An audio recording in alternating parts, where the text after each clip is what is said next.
Attorney Gutierrez, this has been coming up over the past couple of days. On the one hand, you have a lot of big names in the Bicol region coming together behind the candidacy of Vice President Leni Robredo. On the other hand, we're hearing a lot more people floating this Leni-Sara tandem. Is this catching you by surprise?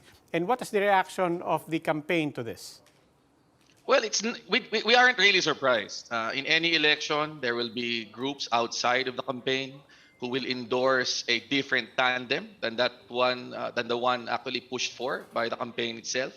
And I think that's an inevitable consequence of having a system where instead of voting for a tandem, voters vote for an individual candidate for president and an individual candidate for vice president. So it's happened before in previous elections.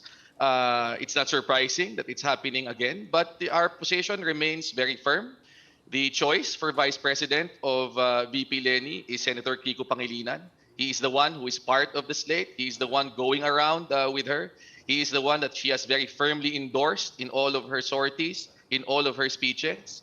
So, if there are people who will say that they support her, but they support another VP bet, then we will welcome that support because after all, an election is about addition, but our position will be firmly for supporting Senator Kiko as Vice President. Speaking of which, kamusta si Senator Kiko?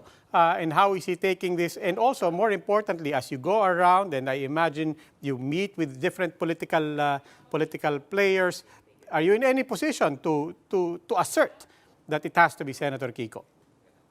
Well, the campaign will always assert in the sense that if you saw the events in Bicol just these past few days, it was Senator Kiko accompanying VP Leni all throughout the sorties in her home province of Camarines Sur, in Camarines Norte, in Albay, where Congressman Salceda endorsed the VP, in Sorsogon, and in all these other places. And that's the way it's going to be throughout the campaign. So, and Senator Kiko knows this. He's a veteran of many election campaigns. He knows that this will happen in the course of any election campaign.